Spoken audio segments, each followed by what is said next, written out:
dengan semangat karena kita umat Muhammad. Assalamualaikum warahmatullahi wabarakatuh.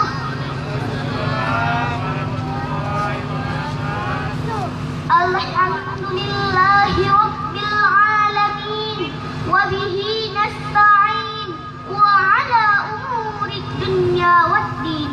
Asyhadu an la ilaha illallah wa asyhadu anna Muhammadar Rasulullah la nabiyya ba'dah, amma ba'du. Pertama-tama dan yang paling utama, marilah sama-sama kita panjatkan puji dan syukur pada Zat yang telah menciptakan dualisme dunia, yang mana tidak dapat bertahan satu jika tidak ada dua, sehingga terciptalah langit dan bumi, bulan dan bintang, lautan dan daratan, miskin dan kaya, si cantik dan si berrupa, hingga sempurnalah kehidupan manusia di atas permukaan bumi. Selanjutnya, salawat berbingkai dan salam marilah sama-sama kita sanjungkan kepada the first and the best man, Muhammad sallallahu alaihi wasallam, yang telah memayungi kita dari panasnya mentari-mentari jahiliyah sehingga kini kita berada dalam kesejukan dan kedamaian di bawah naungan Islam. Yang saya hormati bapak-bapak, ibu sekalian, serta para tamu undangan yang dimuliakan Allah.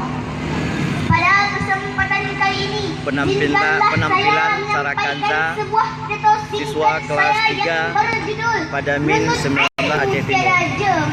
Boleh Pak, boleh Bu. Ma'asyiral muslimin rahimakumullah. Dahulu kala Nabiullah Sulaiman pernah ditawari oleh Allah 3 hal. Yang pertama ilmu, yang kedua harta, dan yang ketiga kekuasaan. Wahai Nabiullah Sulaiman, engkau mau memilih yang mana antara ilmu, harta, dan kekuasaan? Tanya Allah. Nabi Sulaiman menjawab, saya memilih ilmu saja ya Allah. Tahu nggak teman-teman kenapa Nabi Sulaiman memilih ilmu? Ternyata ada satu rahasia besar bagi kita para pelajar. Ada yang tahu nggak rahasianya?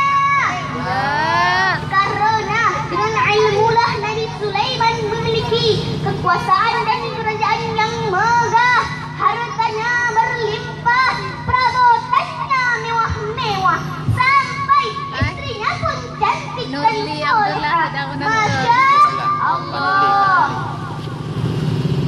Ma'asyiral muslimin rahimakumullah.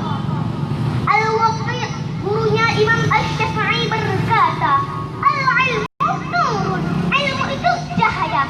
Kalau kita tidak berilmu, Bang, kalau kita tidak berilmu, Kak, bagaikan berjalan di malam gelap gulita. Lihat ke kanan, gelap, lihat ke kiri, gelap, lihat ke depan, gelap, lihat ke belakang, gelap. Semuanya gelap seperti orang buta. Mau seperti orang buta, Kak? Mau seperti orang buta, Bang? Oleh karena itu, rajin-rajinlah menuntut ilmu. Ajak berjak sekolah, Bang Bah. Ajak berjak sekolah, Kak Bah. Kakak-kakak, abang-abang, dan teman-temanku yang dimuliakan Allah. Sebuah syair mengatakan, biar kamu punya bema, biar punya kolam renang, tapi kalau tidak berilmu, hidupmu tak akan senang. La ilaha illallah al-malikul haqqul mubin, Muhammadur Rasulullah Shadiqul wa'dul amin. Ingat-ingat wahai temanku, hidup ini penuh liku. Rajin ngaji, rajin sholat, untuk bekal di akhirat. La ilaha illallah Muhammadur Rasulullah Sadiqul wa'dul amin. Ma'asyiral muslimin rahimakumullah. Hal ini sesuai sabda Rasulullah sallallahu alaihi wasallam.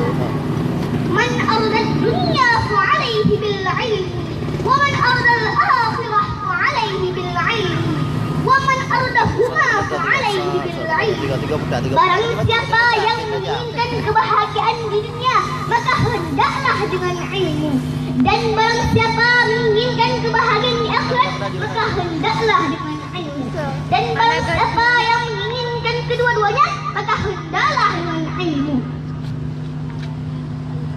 Hadirin rahimakumullah, berdasarkan cerita singkat tadi, maka dapat kita simpulkan bahwa menuntut ilmu itu adalah wajib dan sangat penting bagi kita. Karena apapun yang kita lakukan harus disertai dengan ilmu. Dan lebih lagi, ini kan bulan Ramadan, yang mana pada bulan ini diperintahkan untuk berpuasa. Nah, bagaimana kita melakukan puasa kalau kita tidak mempunyai ilmu? Hanya inilah yang dapat saya sampaikan.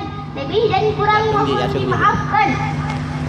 Melukai tubuh masih ada harapan sembuh. Namun jika lidah yang melukai hati, kemana obat hendak dicari? Pergi ke pasar bayi rambutan, pulang mampir lewat pelabuhan. Nabi Muhammad jadi panutan, pasti akan mendapat kebahagiaan. Burung irian, burung cenderawsih, cukup sekian dan terima kasih. Usikum binafsi bidaqwallah, wallahul muwafiq.